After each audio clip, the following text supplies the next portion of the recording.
أعوذ بالله من الشيطان الرجيم بسم الله الرحمن الرحيم قل هو الله أحد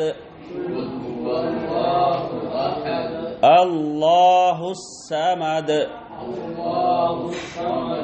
لم يلد ولم يولد ولم يكن له كفوا أحد. అల్హమ్దులిల్లాహ్. ఈ సూరా ఏదైతే ఉందో సూరతుల్ ఇఖ్లాస్, ఈ సూరా గురించి ప్రవక్త ముహమ్మద్ సల్లల్లాహు అలైహి వసల్లం వారు తెలియజేస్తూ చెప్పిన ఘనత ఏమిటంటే, ఈ సూరా ఖురాన్లో 3వ వంతుకు సమానము. అంటే ఖురాన్ని 3 భాగాలకు మనం విభజిస్తే అందులో ఒక భాగానికి సమానం ఏది?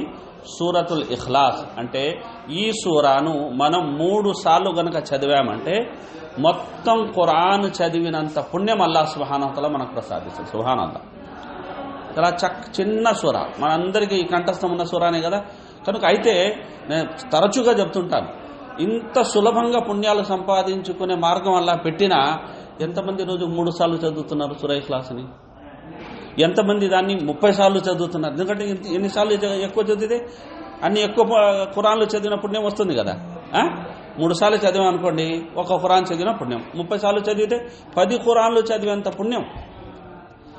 ఖుల్ అల్లాహు అహద్ ఏముంది? చిన్న సూర. ఖుల్ అల్లాహు అహద్ అల్లాహు సమద్ లం యలిద్ వలం యూలద్ వలం యకుల్ లహు కుఫువన్ అహద్. కనుక ఇది ఇంటిల్లిపాది కంఠస్థం ఉన్న సూర.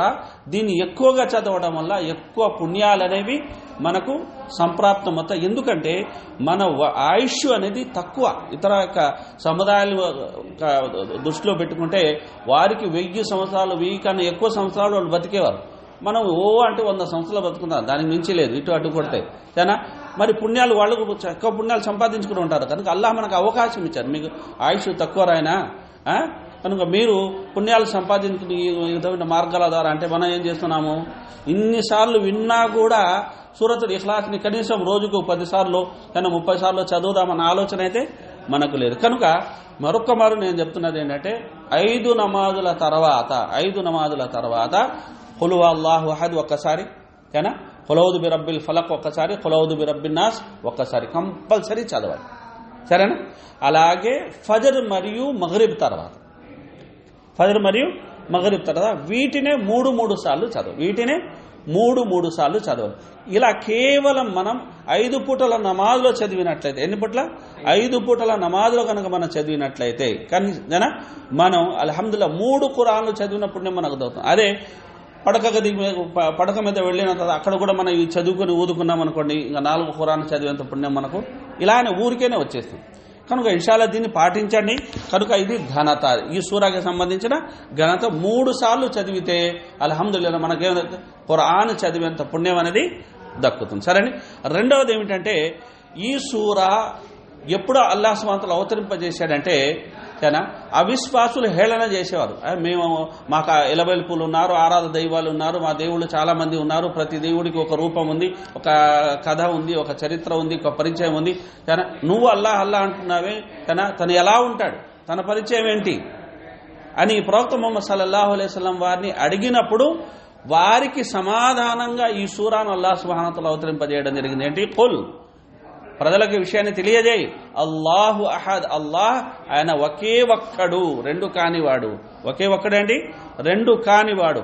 అల్లాహు సమద్, అల్లాహ్ నిరపేక్షపరుడు, ఎవరి మీద ఆధారపడినవాడు కాదు, అందరూ ఆయన మీదే ఆధారపడి ఉన్నారు. ఆ తర్వాత లం యలిద్, ఆయన ఎవరినీ కనలేదు, ఆయనకు భార్యా పిల్లలు లేరు.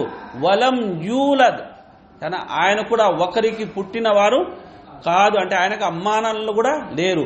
మరి అల్లాహ్ ఎలా ఉంటాడు? వలం యకుల్లహు కుఫువన్ అహద్, ఆయనకు సాటి నిలవగలిగేది ఏది ఈ విశ్వమండలంలోనే లేదు.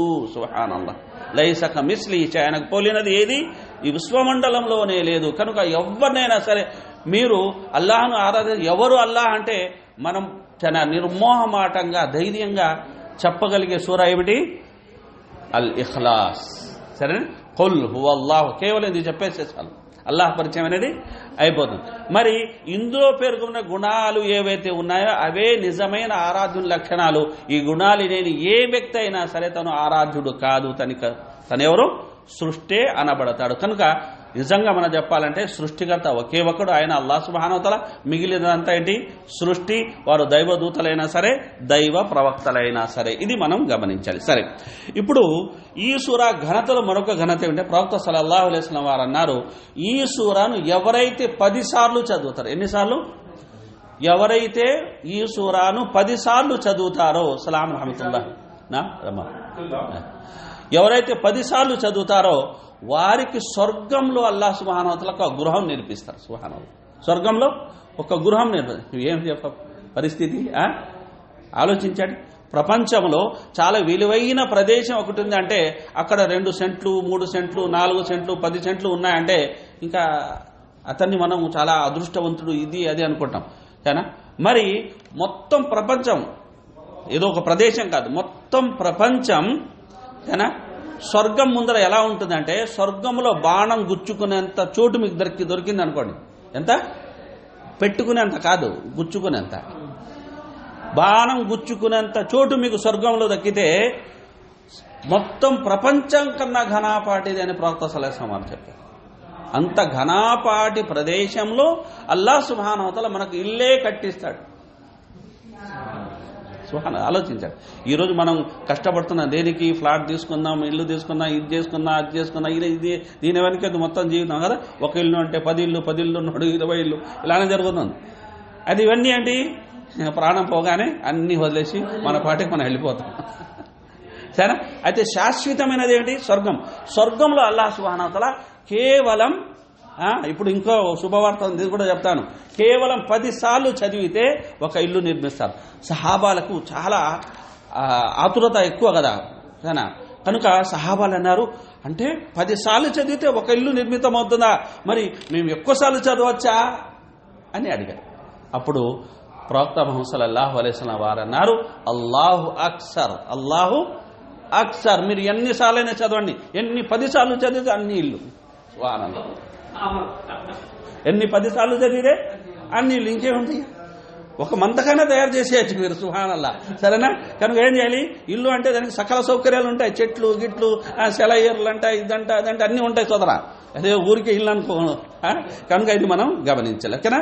10 సార్లు చదివితే స్వర్గంలో ఒక ఇల్లు అల్లాహ్ సుబ్హానహు వ తఆలా నిర్మించి ఇచ్చాడు. ఇది గొప్ప విషయం. సరే, 4వ విషయాన్ని తీసుకుంటే ఇది సంపూర్ణ రక్షణ ఇస్తుంది. కనుక ప్రవక్త సల్లల్లాహు అలైహి వసల్లం ఒక సహాబిని యుద్ధ సమయంలో, ఎక్కడ యుద్ధ సమయంలో 3 సార్లు పిలిచారు. సహాబి ఏమిటి ఇన్నిసార్లు పిలుస్తున్నారు ప్రవక్త సల్లల్లాహు అలైహి వసల్లం? ప్రవక్త ఏమన్నా ఉందా చెప్పండి, ఆదేశించండి అంటే ఆయన ఖుల్ హువల్లాహు అహద్ చదివారు. ఆ తర్వాత దాన్ని పూర్తి ఖుల్ ఔదు బిరబ్బిన్ నాస్ చదివారు. ఆ తర్వాత ఖుల్ ఔదు బిరబ్బిల్ ఫలక్ చదివారు. ఆ తర్వాత ఖుల్ ఔదు బిరబ్బిన్ నాస్ చదివారు. ఈ 3ంటిని పూర్తి చేసిన తర్వాత ప్రవక్త సల్లల్లాహు అలైహి వసల్లం వారు అన్నారు, ఈ 3ంటిని ఎవరైతే చదివారో అతనికి మించిన రక్షణ ఇంకెవరికి దక్కనట్టే అన్నారు. అతనికి మించిన రక్షణ ఇంకా అంటే సంపూర్ణ రక్షణలో అతను ఉన్నట్టు అని ఏ సందర్భంగా చెప్తున్నారు ప్రవక్త సల్లల్లాహు అలైహి వసల్లం వారు? ఒక యుద్ధ సందర్భంగా ప్రవక్త సల్లల్లాహు అలైహి వసల్లం వారు చెప్తున్నారంటే ఈ సూరాలు 3 కుల్ అంటారు వీటిని. అది ఎందుకు కుల్తో మొదలవుతాయి సరే. అందులో కుల్ యా అయ్యుహల్ కాఫిరూన్ కూడా మనం కలుపుకోవచ్చు. ఇది మనం గమనించాలి. కనుక సంపూర్ణ రక్షణ.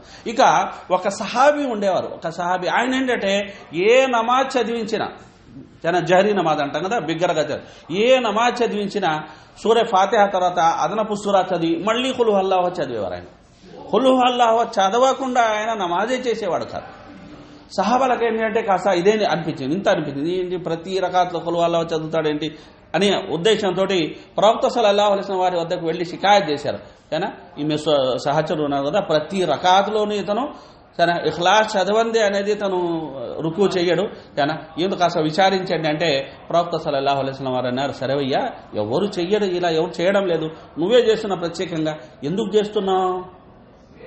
రీజన్ ఉంటుంది. ఏం రీజన్ అంటే నేను ఈ సూరాని ప్రేమిస్తున్నాను అని.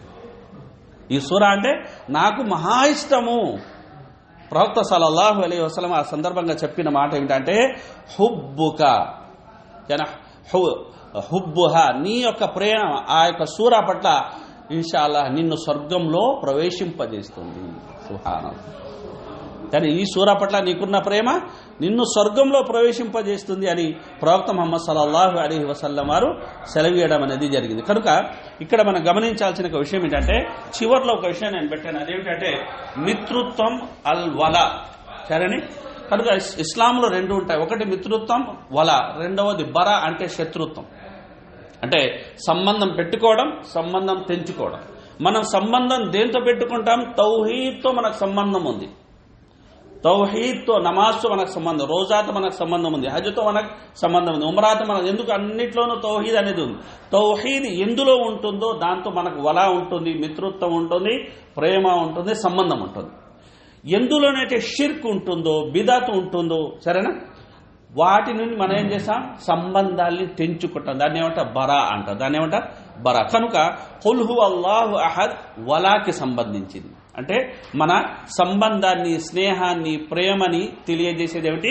సూరతుల్ ఇఖ్లాస్. అయితే సూరతుల్ కాఫిరూన్ ఉంది కదా, సూరతుల్ కాఫిరూన్ ఉంది కదా, ఇది బరాకు సంబంధించి. కుల్ యా అయ్యుహల్ కాఫిరూన్ వా అవిశ్వాసుల్లారా, మీరు కొలిచే వాటిని నేను కొలవను, నేను కొలిచే దేవుణ్ణి మీరు, దీన్ని ఏమంటారు? బరా అంటారు. కనుక ఇది మన యొక్క సంబంధాన్ని, మన యొక్క ఏమంటారు, ప్రేమను తెలియజేసే సూర. కనుక ఈ సూరాను కంఠస్థం చేసుకున్న వాళ్ళందరిలా అయితే దీన్ని ఎక్కువగా సార్లు చదివే ప్రయత్నం చేయాలి. అలాగే అర్థం చేసుకుని దీని సందేశాన్ని సాటి ప్రజలకు చేరవేసే ప్రయత్నం కూడా చేయాలి. అల్లాహ్ సుబ్హానహు వ తఆలా మనందరికీ సద్బుద్ధిని ప్రసాదించుగాక. ఆమీన్. జజాకుముల్లాహు ఖైరన్. అస్సలాము అలైకుం వరహ్మతుల్లాహి వబరకాతుహు.